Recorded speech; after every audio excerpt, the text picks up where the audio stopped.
So, hey, my beautiful viewers, how are you all?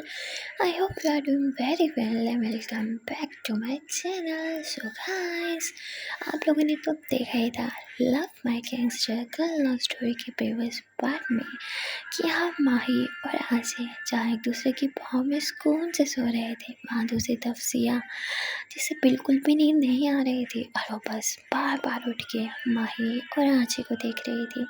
न जाने क्यों पर माही और आंची को इतना करीब देख के उसे बिल्कुल भी अच्छा नहीं लग रहा था। फिर एकदम से सिया को याद आता है जब माही ने उसका हाथ होल्ड किया था तो उसके मन में एक अजीब सी बेचैनी सी थी, एक अलग सी स्वीट सी फीलिंग। सिया सोचती है कि मैं क्या सोच रही हूँ और क्यों। मैं जानती हूँ कि माही माही बस अपनी एंजल से प्यार करती है और उसके एंजल कोई और नहीं बल्कि आरजे ही है जो कि मेरी बेस्ट फ्रेंड है। तो मुझे उन दोनों की नज़दीकियाँ देख के बुरा क्यों लग रहा है? इनफैक्ट मुझे तो हैप्पी होना चाहिए, मुझे बस उन दोनों को करीब लाने की हमेशा कोशिश करनी चाहिए। पर क्या मैं जेलस हो रही हूँ उनकी नज़दीकियाँ देख के? पर क्यों? लगता है मैं शायद सिंगल हूँ इसलिए बस मेरा दिमाग ख़राब हो गया है एक स्वीट से कपल को इतना करीब देख के, और कुछ नहीं। इसलिए इतना बोल के बस खुद को समझा रहे थे और सो जाते हैं। अगले दिन जब माही की आँख खुलती है तो अभी भी देखते हैं आंटी उसकी बाहों में। ये देख के माही को बहुत अच्छा लगता है और वो आंटी की फोरहेड पे किस करती है। तभी उसे रियलाइज़ होता है कि आंटी की आँख खुल रही है, वो नींद से जग रही है, इसलिए माही फिर से सोने का नाटक करने लगती है। यहाँ आरजे जब आँख खोलती है तो माही को अपने इतने करीब देख के वो थोड़ा सा ब्लश करती है। फिर आरजे माही के फोरहेड पे किस करती है और बहुत स्वीट सी वॉइस में कहती है गुड मॉर्निंग माय लव। और ये सुनते ही माही के दिल में तो बस बटरफ्लाइज उठने लगती हैं और बहुत ही ज़्यादा उसे अच्छा लगता है। मन तो करता है कि बस इसी टाइम वो आरजे को अपनी बाहों में भर ले और उसे किस करते हुए आई लव यू टू बोले, बट वो खुद को कंट्रोल कर रहे थे। फिर जो आंचा होती है वो माही के बालों को सहलाती है और उसे काफ़ी देर तक इसी तरह प्यार से देख रही थी। तभी आशे के मोबाइल पे कॉल आने लगते हैं। आशा तुरंत अपना मोबाइल उठाती है और कहीं माही डर ना जाए या जग ना जाए इसलिए वो कॉल पिक करते ही बाहर चली जाती है। यहाँ माही उठ के बैठती है और अपने फोरहेड पे हाथ लगाती है, ब्रश करने लगती है। तभी सिया भी जग जाती है और वो माही को देखती है। माही को इतना खुश देख के सिया को भी अच्छा लगता है और वो फ्रेश होने चली जाती है। यहाँ आरजे जब कॉल पे बात कर रही थी तो तभी उसे जो सामने वाला पर्सन था वो कहता है कि आप अभी तक स्टूडियो क्यों नहीं आई? हाँ पता है कब से आपका वेट हो रहा है और आजकल ना आप बिल्कुल काम पे ध्यान नहीं दे रहे हो। जिस पे आरजे बोलती सॉरी सॉरी सॉरी, मैं ऑन द वे हूँ, मैं बस पहुँचने ही वाली हूँ। और इतना बोल के बात को कवर अप कर दिया, कॉल कट करते हुए दौड़ के रूम में जाती है। यहाँ माही एकदम साफ़ी से सोने की एक्टिंग करती है। सिया फ्रेश होके आ गई थी और वो आरजे कहती है क्या कर रही है? हाँ इतने कपड़े क्यों बाहर निकाल रही है? कहाँ जा रही है तुम? कहती है अरे यार स्टूडियो जाना पड़ेगा, कुछ इमरजेंसी है, और एक ड्रेस लेके शावर लेने चली जाती है। तभी यहाँ जो माही होती है वो उठ जाती है। वो सिया को कहती है उसे जाने से रोको, उसकी तबीयत ठीक नहीं है, रात उसकी हालत देखी थी ना। सिया बोलती वो किसी की नहीं सुनेगी जब बात स्पेशली उसकी स्टूडियो की है तो। माही कहती पर सिया कहती अगर इतनी फिक्र हो रही है तो चली जाओ ना स्टूडियो उसके पीछे पीछे, उसका साया बन के हमेशा की तरह। तो माही उसे देखती है और कहती है तुम्हें क्या हुआ है? सिया बोलती मुझे क्या होगा? माही कहती यू साउंड वियर्ड। कहती क्या मतलब वियर्ड? मैं नॉर्मली साउंड कर रही हूँ जैसे पहले करती हूँ। माही बोलती ओके, बट मुझे कुछ अजीब लगा तो मैंने बोल दिया। इसे इग्नोर करते हुए ब्रेकफास्ट बनाने चली जाती है और वो सोचती है कि क्यों ना आज मैं माही के लिए कुछ फेवरेट बनाऊँ उसका। और इतना सोच के माही का फेवरेट फूड जो है वो बनाने लगती है। और जब वो रूम में आती है माही का खाना सर्व करने के लिए, पर वहाँ माही नहीं थी, ना ही आरजे थी। तो वो समझ आती है कि माही आरजे के पीछे पीछे चली गई, पर उसे बुरा लगता है कि उसने इतनी मेहनत से ब्रेकफास्ट बनाया और जाने से पहले सिया ने को बताना भी माही ने ज़रूरी नहीं समझा। और यहाँ दूसरी तरफ जो सिया होती है वो काफ़ी ज़्यादा अपसेट बैठी होती है और वहाँ माही जो होती है वो आरजे के पीछे पीछे थी, मतलब अपने कार से आरजे को फॉलो कर रही थी पर थोड़ा डिस्टेंस मेंटेन करके। यहाँ आरजे जो है वो अपने स्टूडियो आ जाती है और दौड़कर स्टूडियो के अंदर चली जाती है। जहाँ वो ऑन चाहती है और अपने सारे व्यूअर्स से बातें करने लगती है। जो आरजे के लिसनर होते हैं मतलब वो भी आरजे से यही कंप्लेन करते हैं कि आजकल तो वो बिल्कुल बिजी है और अपने लिसनर के लिए थोड़ा सा भी टाइम नहीं निकाले, जिससे आरजे सबसे अपोलोजाइज करती है। एंड देन उसे एक कॉल आती है। वो कॉल जैसे ही पिक करती है तो सामने वाली आवाज़ काफ़ी जानी पहचानी थी, जिससे आरजे थोड़ा मुस्कुराती है और कहती है कि आपके पास मेरा पर्सनल नंबर है तो आपने यहाँ कॉल क्यों किया। तभी जो सामने वाला पर्सन होता है वो बहुत प्यार से कहता है कि क्योंकि मैं आपके सभी लिसनर्स को बताना चाहता था कि आज उनकी क्यूट सी आरजे का बर्थडे है। जिस पे वो मुस्कुराती है और कहती है क्या रह रहा आप भी, आज थोड़ी है मेरा बर्थडे। अभी ना माही की तरह आपको भी बोले की बीमारी लगे, उसे भी लगा आज मेरा बर्थडे और आप भी। जिस पे उसका डैड कहते हैं क्या बोला तुमने, माही कौन माही, और तुम कैसे जानती हो माही को।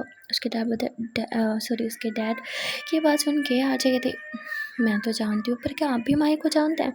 उसके डैड बताए नहीं मैं नहीं जानता, मैं तो तुमसे पूछ रहा हूँ। और हाँ तुम ठीक थी, मैं भूल गया, तुम्हारा बर्थडे अभी थोड़ी है, तो कुछ समय बाद है ना। अच्छा बेटा मैं रखता हूँ, यही इंपॉर्टेंट मीटिंग है। और इतना बोल के कॉल कट कर देता है। तब एक और कॉल आती है जो आरजे को विश करने लगता है। आरजे बोलती है अरे वो मेरे डैड थे और उन्हें मिसअंडरस्टैंडिंग हो गई थी, मेरा बर्थडे आज नहीं कुछ समय बाद है, पर थैंक यू सो मच मुझे विश करने के लिए। यहाँ दूसरी तरफ जो माही होती है वो अपनी गाड़ी में बैठ के ये सारा कुछ सुन रही थी और वो समझ आती है कि अब आरजे के डैड को पता चल गया है कि माही आरजे के आसपास है। इट्स मीन वो बहुत ही जल्दी यहाँ आ जाएंगे आरजे और माही के बीच दूरियां बढ़ाने के लिए। और ये चीज़ माही को बहुत डिस्टर्ब कर रही थी। वहाँ दूसरी तरफ जो आरजे के डैड होते हैं वो बहुत ही ज़्यादा परेशान होते हैं। वो उस टाइम यूरोप में थे पर वो तुरंत ही अपने सेक्रेटरी को कॉल करते हैं और उसे बोलते हैं कि जल्दी से मेरे टिकट कराओ, मुझे इंडिया वापस जाना है। तो उनका सेक्रेटरी बोलता है पर सर अभी तो आपकी बहुत सारी मीटिंग्स पेंडिंग है और आप मीटिंग्स पोस्टपोन भी नहीं कर सकते। जिस पर कहता है बॉस मैं हूँ और मैं डिसाइड करूँगा मैं क्या कर सकता हूँ और क्या नहीं। तुम्हें बस मैंने जितना बोला तुम वही करो और मेरा इंडिया जाना बहुत इंपॉर्टेंट है। जिस पर कहते हैं पर सर, जिस पर कहते हैं मैंने बोला ना जितना जल्दी हो सके टिकट बुक करो, मैं बस जल्दी से जल्दी इंडिया वापस पहुँचना चाहता हूँ। इतना बोल के कॉल कट कर देता है। फिर वो बहुत ज़्यादा परेशान हो जाता है और उसे वो मोमेंट याद आता है जब उसकी बेटी आईसीयू में थी और मौत और ज़िंदगी से लड़ रही थी। और उस टाइम उसे जिस इंसान पे सबसे ज़्यादा गुस्सा आ रहा था वो थी माही, क्योंकि ये सब माही की वजह से था। और आरजे को जो डैड होते हैं वो माही का कॉलर पकड़ के उसे बहुत ज़्यादा थप्पड़ लगाते हैं और उसे ब्लेम करते हैं कि सब कुछ तुम्हारी वजह से हुआ है। हाँ तुम्हारी वजह से मेरी बेटी जिंदगी और मौत से जूझ रही है। क्यों आए तुम मेरी बेटी की ज़िंदगी में, क्यों उसकी ज़िंदगी के साथ खेला, क्यों किया तुमने ऐसा। हाँ माना मेरी बेटी और मेरे रिश्ते ठीक नहीं थे पर एटलीस्ट वो जिंदा तो थी। जब से तुम उसके लाइफ में आए हो आए दिन कुछ ना कुछ उसके साथ होता है। हर दिन वो बस मौत का सामना करती है सिर्फ तुम्हारी वजह से। क्यों तुम मेरी बेटी को मारना चाहती हो, बोलो क्या बिगाड़ा है मेरी बेटी ने तुम्हारा। माही रोते हुए अपने घुटनों में बैठ के या कहती है सर मैं बहुत प्यार करती हूँ आपकी बेटी से और मैं उसे कुछ नहीं होने दूँगी। मैं वादा करती हूँ आपसे, मैं मेरी एंजल को कुछ नहीं होने दूँगी। पर तभी जो आरजे के डैड होते हैं वो माही को फिर से स्लैप करते हैं। अरे तुम उसके आसपास नहीं रहोगी तो वो जिंदा रहेगी, ये बात तुम्हें समझ क्यों नहीं आ रहा, छोड़ दो मेरी बेटी को छोड़ दो। पर माही बिल्कुल भी कोई बात सुनने को तैयार नहीं थी। और फिर जो माही के डैड होते हैं वो उस पल को याद करते हैं जब आरजे फाइनली आईसीयू से बाहर आई थी लेकिन वो माही को नहीं पहचान पा रही थी। इसी बात का फ़ायदा उठाते हुए आरजे के डैड जो होते हैं वो एक रात माही के आदमियों और माही से बचते बचाते आरजे को वहाँ से ले आए थे और उन्होंने काफ़ी साल माही को आरजे से दूर रखा। वो एक से दूसरी सिटी एक से दूसरी कंट्री ट्रैवल करते ही रहते थे ताकि माही के साथ ही माही आरजे तक ना पहुँचे। इतना टाइम इतनी मेहनत करने के बाद भी माही आरजे तक पहुँच गई। ये चीज़ उसके डैड को बहुत बुरी लग रही थी पर वो डिसाइड कर चुके थे कि चाहे जो हो जाए मैं एक बार फिर से अपनी बेटी को मौत का सामना नहीं करने दूंगा। मैं एक बार फिर से माही को अपनी बेटी की ज़िंदगी बर्बाद नहीं करने दूंगा। माही को मेरी बेटी की ज़िंदगी से जाना ही होगा हमेशा हमेशा के लिए। और ये सोच के वो कुछ प्लानिंग करने लगते हैं। यहाँ दूसरी तरफ जो माही होती है वो अपने कुछ साथियों को कॉल करती है और उन्हें बोलती है कि आने जाने वाली हर फ्लाइट पे नज़र रखो। आई एम श्योर मेरी एंजल के डैड बहुत जल्दी आएंगे, लेकिन इस बार वो एंजल को मुझसे दूर नहीं ले जा पाएंगे और ये तुम लोग की रिस्पॉन्सिबिलिटी है, समझे। और इतना बोल के कॉल कट कर देती है। यहाँ जो माही का ख़ास आदमी होता है, जो माही के लिए उसके भाई की तरह था, वो बहुत परेशान हो जाता है। उसे वो पल याद आता है जब माही एंजल को ढूंढ रही थी। एंजल के डैड एंजल को लेके गायब हो गए थे और माही पूरी तरह से पागल हो गई थी। उसने खुद को डिस्ट्रॉय कर लिया था। वो बस हर टाइम ड्रिंक्स करती रहती थी, नशे में रहती थी और बस चिल्लाती रहती थी कि मुझे मेरी एंजल चाहिए, मुझे मेरी एंजल ला दो। और उसने एंजल को ढूंढने के लिए हर मुमकिन कोशिश की थी। माही के साथी ने माही को एंजल के लिए तड़पते रोते हुए देखा था, इसलिए वो नहीं चाहता था कि फिर से उसे माही को इस हालत में देखना पड़े। और अब वो डिसाइड करता है कि आरजे के डैड यानी एंजल के डैड जितनी मर्जी कोशिश कर रहे हैं, वो इस बार उसकी भाभी को माही से दूर नहीं ले पाएंगे, नहीं ले जा पाएंगे। वहाँ दूसरी तरफ जो आरजे के डैड होते हैं यानी हमारी एंजल के, वो अपनी फ़्लाइट ले चुके थे। वो जल्दी से जल्दी अपनी बेटी के पास आना चाहते थे और मेक श्योर करना चाहते थे कि अब माही उसकी बेटी को हर्ट ना कर पाए। यहाँ आरजे के जो है वो शाम में अपने घर जाती है और वो बहुत परेशान थी, क्योंकि अभी तक माही ने ना उसे कोई टेक्स्ट किया था, ना ही कोई कॉल। और अचानक से आरजे चली गई थी, इसलिए उसे लग रहा था शायद माही उससे नाराज़ है। तो आरजे माही को कॉल करती है, पर माही कॉल पिक नहीं करती, क्योंकि अपने साथियों के साथ मिलके वो कुछ इम्पोर्टेंट काम कर रही थी। पर वो इम्पोर्टेंट काम क्या है वो हमें आगे ही पता चलेगा। यहाँ आरजे बहुत ज़्यादा परेशान थी, उसके मन में अजीब अजीब ख्याल आ रहे थे।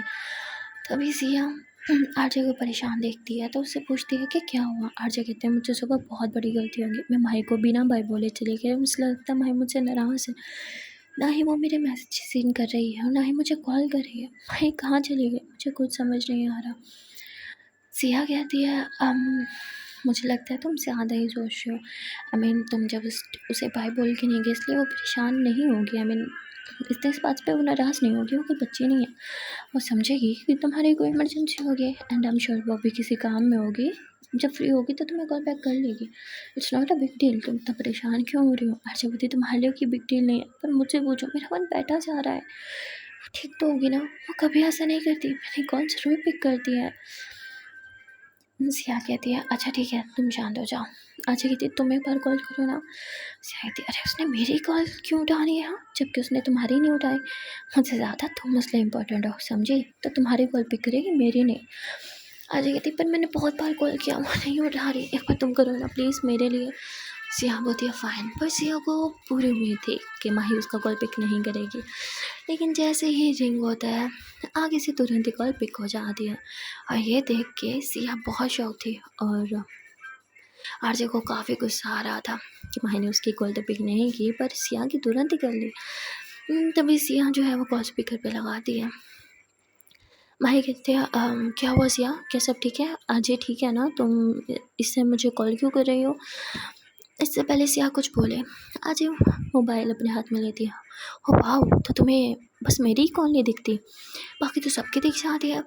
माही कहती शिट मर गई। माही कहती नहीं वो मैं जस्ट अभी शावर लेके बाहर आई तो मोबाइल रिंग होते हुए देखा तो उठा लिया। क्यों क्या हुआ, क्या तुमने भी मुझे कॉल किया था। आशा कहती नहीं मैं भला तुम्हें कॉल क्यों ही करूँगी, बाय। और तब बोल के कॉल कट कर देती है। सिया अपने बालों में हाथ फेरती है। वो उसने बोला ना कि उसने जानबूझ के तुम्हारी कॉल इग्नोर नहीं की, तो आरजे उसे गुस्से से घूरती है। सिया चुपचाप बैठ जाती है। यहाँ माही तुरंत ही रेडी होती है और फिर वो सीधा आरजे के घर आ जाती है। वो डोर बेल बजाती हैं तो सिया दरवाज़ा खोलती है। सिया कहती है बाप रे बाप, ये क्या कांड किया तुमने, पता भी है वो कितना गुस्से में है। तो तुम्हारी खैर नहीं, आज तो तुम्हें कोई भी नहीं बचा सकता, ऊपर वाला भी नहीं। माही कहती है अरे यार डराओ मत। जिस पे कहती तो तुम उसका कॉल क्यों नहीं पिक कर रही थी। माही कहती है एक्चुअली मैं उसे जानबूझ के इग्नोर कर रही थी। सिया कहती व्हाट, पर क्यों। माही कहती थी कोई रीजन्स, बाय द वे वो बहुत गुस्सा है क्या। सिया बोलती मुझसे ज़्यादा तो तुम अच्छे से जानती होगी उसे। माही बोलती ऑफ कोर्स वो तो है, प्रे करना कि मैं उसके रूम से आज जिंदा वापस निकल आऊँ। जिस पे सिया हंसती है और कहती हाँ वैसे थोड़ा मुश्किल लग रहा है मुझे आज। माही कहती प्रे करना यार प्लीज़, मैं तो खुद बहुत डर रही हूँ। फिर माही रूम में जाती है। आरजे माही को देख के नजरें घुमा लेती है। तो माही उसके पास जाके बैठती है और कहती है, अरे बाबा सच में तुम्हारी कॉल इग्नोर नहीं कर रही थी मैं। बोला तुम्हारी कॉल क्यों इग्नोर करूँगी। आरजे कहती है, पता कॉन्फिडेंस, मैं जब कॉल कर रही थी तब तुम शावर ले रही थी, लेकिन जैसे ही सिया ने कॉल किया तुम उसी टाइम शावर रूम से बाहर आए। वाह कितना कमाल का कॉन्फिडेंस है ना, पर ऐसा कभी मेरे साथ क्यों नहीं होगा। तो माही एकदम से हर जगह हाथ होल्ड करती है। ओके फाइन, मैं तुम्हें बता देती हूँ, मैं तुम्हें जानबूझ के इग्नोर कर रही थी, तुम्हारी कॉल पिक नहीं कर रही थी। तो हर जगह थी, हाउ डेयर यू, हाँ तुमने जानबूझ के मुझे इग्नोर किया, मेरी कॉल पिक नहीं की, फिर इतनी हिम्मत के मेरे सामने आके ये बात कह भी रही हो। माही बोलती, अरे पर मेरी बात तो सुन लो, जानना नहीं चाहोगी मैंने ऐसा क्यों किया। तो हर जगह थी, फाइन क्यों किया ऐसा, क्यों इग्नोर कर रही थी मुझे, क्या मुझे कोई गलती हुई, बोलो। तो माही कहती है, गुस्सा हो। हाँ जब बताइए, नहीं मैं गुस्सा नहीं हूँ, मैं बस जानना चाहती हूँ कि मैंने ऐसे क्या किया जिसकी वजह से तुम मुझे इग्नोर कर रहे थे। माही कहते एक्चुअली मैं कुछ प्लान कर रही थी, जिस पे कहते घुमा फिरा के बातें अगर हो गई हो तो साफ साफ बताओ, क्योंकि मैं घुमा फिरा के बातें नहीं समझ पा रही। माही कहती फ़ाइन, एक्चुअली मैं एक छोटा सा सरप्राइज़ प्लान कर रही थी तुम्हारे लिए, और मैं नहीं चाहती थी कि तुम्हें इसके बारे में भनक भी लगे, तो मैं इसलिए अभी तुम्हें अवॉइड कर रही थी। जिस पे थी सरप्राइज़ प्लान, पर क्यों। माही कहती एक्चुअली ओके, लगता है बताना ही पड़ेगा, और कोई ऑप्शन नहीं है राइट। आज कहती है राइट बताओ अब। तो माही अपने पॉकेट से 2 टिकट्स निकालती है। तो कहती टिकट्स, पर कहाँ की। तो वो कहती खुद देख लो। तो आरजे कहती वाह शिमला, हम शिमला जा रहे हैं। जिस पर कहती हाँ हम शिमला जा रहे हैं, आर यू हैप्पी। तो कहते हाँ पर मैं नहीं जा सकती। तो कहती क्यों नहीं जा सकती तुम। जिसको कहती अरे मेरा मतलब शिमला क्यों, मेरा स्टूडियो उसे कौन संभालेगा। जिस पर कहती हो कम ऑन, तुम्हारे लिए कोई और ये काम कर सकता है, तुम जानती हो, बस थोड़ा टाइम की तो बात है। और वैसे भी मैं अकेला शिमला नहीं जाना चाहती थी, तो सोचा तुम्हें भी साथ ले जाऊँ। अगर तुम्हें मेरे साथ नहीं जाना तो ओके, पर मुझे सच में तुम्हारे साथ जाना था। मुझे थोड़ा सा वक्त बिताना अच्छा लगता है, तो मैंने सोचा साथ में जाएंगे तो साथ में काफ़ी वक्त बिता पाएंगे। बट इट्स ओके, मैं काम करती हूँ, सिया को पूछ लेती हूँ। माही तो बोलते हुए टिकट आजे के हाथ से लेती है। तो आजे वापस टिकट खींचते, कोई ज़रूरत नहीं है, मैं खुद चलूँगी तुम्हारे साथ। जिस पर माही कहती पक्का, आई मीन तुम्हारा स्टूडियो उसका क्या होगा फिर। आजे कहती मैं हैंडल कर लूँगी, बस मुझे थोड़ा समय दो। और इतना बोल के वो अपना मोबाइल उठा दिया और कुछ लोगों से कॉल पे बात कर दिया और सब कुछ सेटल डाउन कर लेती है। कहती लो हो गया, भाई तो एक कप की टिकट है, तुम भाई कहती खुद देख लो। तो कहती अरे ये क्या, ये तो बस 2 घंटे बाद का ही टाइम लिखा हुआ है इस पर, इतना जल्दी क्यों। जिससे माही बोलती है अरे मुझे कुछ काम के लिए जाना था ना, तो अर्जेंट ही निकलना था, अब टाइम नहीं था तो इसलिए पहले पूछा नहीं तुमसे। बट इट्स ओके, अगर तुम अवेलेबल नहीं हो तो मैं सिया के साथ चली जाऊँगी ना। अच्छा बताइए क्या लगा रखे बार बार सिया के साथ, सिया के साथ, अगर इतना ही मन कर रहा है उसके साथ तो उसी के साथ जाओ। माही कहती अरे यार मेरा तो उल्टा पड़ गया। माही कहती हाँ सिया मेरी बहुत अच्छी दोस्त है, उसके साथ वक्त बिताने में मुझे बहुत अच्छा लगता है, पर तुम सिया से कहीं ज़्यादा इम्पोर्टेंट हो मेरे लिए। आई मीन तुम्हारे साथ वक्त बिताना जितना अच्छा लगता है शायद उतना किसी और के साथ में मुझे अच्छा लगता है। जिससे आरजे थोड़ा स्माइल करती है और कहती है ठीक है तो मैं पैकिंग कर लेती हूँ। मैं कहती आई हेल्प यू, और फिर माही भी पैकिंग करने में हेल्प करती है। फिर जो सिया होती है वो रूम में आती है, अरे ये बैग्स वैग्स कहाँ पैक कर रहे हो, कहाँ जा रहे हो। तो आरजे बता दिया कि हम शिमला घूमने जा रहे हैं। तो कहती मैं भी चलूँ। तो माही जो है वो आंखों से इशारा करती है कि नहीं, तो सिया आगे कुछ भी नहीं बोलती। फिर माही कहती है मैं पानी पी के आती हूँ। तो सिया भी किचन में जाती है और माही से पूछती है ये सडनली प्लान क्यों शिमला का, क्या बात है, कुछ हुआ है क्या। जिस पे वो कहती हाँ हुआ है।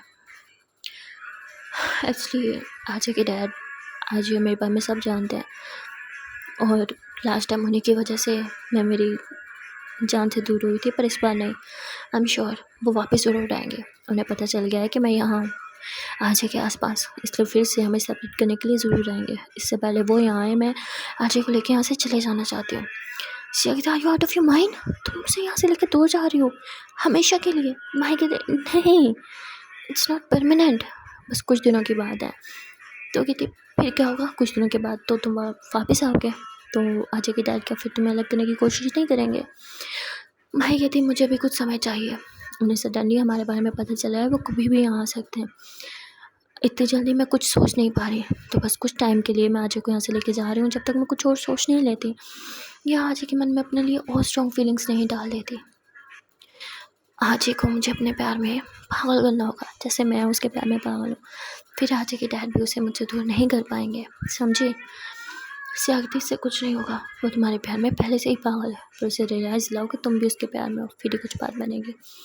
माही बोलती अगर इतने सडनली मैंने उसे प्यार का इजहार किया तो वो समझेगी कि मैं कोई फेक कर लूँ। पहले एंजल से प्यार करती थी और अब उससे इतनी जल्दी, तो मुझे कुछ समय चाहिए, बस इसी के लिए जा रही हूँ। और वैसे भी हम दोनों वहाँ अकेले होंगे, साथ टाइम स्पेंड करेंगे तो अंडरस्टैंडिंग भी बढ़ेगी। सिया होती है आई होप तुम्हें मेरा प्यार मिल जाए। अनिता बोल के वहाँ से चली जाती है, लेकिन सिया को अच्छा नहीं लग रहा था। माही की बातें उसे हट कर रही थी कि वहाँ हमें समय मिलेगा, अकेले में हम नज़दीक आएंगे, और ये सारी चीज़ सोच सोच के सिया पागल हो रही थी। यहाँ माही और आरजे दोनों ही घर से निकलने के लिए रेडी थे, तो आरजे जो है वो सिया को हक करती है और उससे बाय बोल के अपना ख्याल रखने को बोलती है। यहाँ माही भी सिया को हक करती है और उसके कान में कहते हैं कि अभी प्लीज़ आरजे को डैड को बिल्कुल भी मत बताना कि आरजे मेरे साथ है। अभी कुछ भी उसने कह देना कि आरजे कहीं गई है किसी बिजनेस ट्रिप पे या कुछ भी, प्लीज़ अभी कवर अप कर लेना, उन्हें बिल्कुल पता नहीं चलना चाहिए कि आरजे कहाँ है। पहले कोशिश करना कि उन्हें ना पता चले आरजे मेरे साथ है, अगर गलती से बात पता चली गई तो ये मत पता चलने देना कि हम दोनों कहाँ हैं। प्लीज़ इतना करोगी ना हमारी दोस्ती के लिए, तुम्हें हमारी दोस्ती की कसम। जिस पे सिया कहती है अब दोस्ती की कसम दी है तो करना ही पड़ेगा, ख्याल रखना अपना भी और आरजे का भी। फिर माही और आरजे एक कार में आके बैठते हैं, और ये कार कोई और नहीं बल्कि माही का वो खास आदमी ही ड्राइव कर रहा था। फिर थोड़ी देर के ड्राइव के बाद ये लोग स्टेशन पहुंच जाते हैं, और यहाँ डिक्की से जो सारा सामान होता है वो माही का साथी निकालता है, और वो माही को कहता है मैं भी साथ चलूँ प्लीज़। माही उसे समझाती है और उसके शोल्डर पे हाथ रखती है, तुम्हारा यहाँ रहना कंपल्सरी है। और हाँ इस बार कोई गलती नहीं, जिस पर कहता है डोंट वरी, इस बार कोई गलती नहीं करूँगा। और इतना बोल के वो इन दोनों को सी ऑफ करता है। माही और आरजे जो है वो ट्रेन पकड़ लेते हैं, दोनों ट्रेन में बैठे थे और आरजे बस माही को देख रही थी, माही भी अजय को देख रही थी। और यहाँ अजय जो है वो माही के शोल्डर पर सर रखती है और अपनी आंखें बंद करती है, शायद वो काफ़ी थक गई थी और उसे नींद आ रही थी। थोड़ी ही देर में अजय सो जाती है और यह माही बहुत स्माइल कर रही थी। माही कह रही थी बहुत चालाक हो ना ससुर जी, पर इस बार मैं आपको खुद से जीतने नहीं दूँगी। वैसे काश मैं वहाँ रहती आपका रिएक्शन देखने के लिए, जब आपको पता चलता है कि आपकी बेटी तो ऑलरेडी मेरे साथ भाग गई है। और इतना बोल के वो मुस्कुरा दिया और आरजे को अपने सीने से लगा ले दिया। सो गाइस आज के लिए इतना ही। अब देखते हैं कि माही ने आगे क्या प्लान कर रखा है, क्या वो हमेशा के लिए आरजे को यहाँ से लेके गई है या बस कुछ समय के लिए।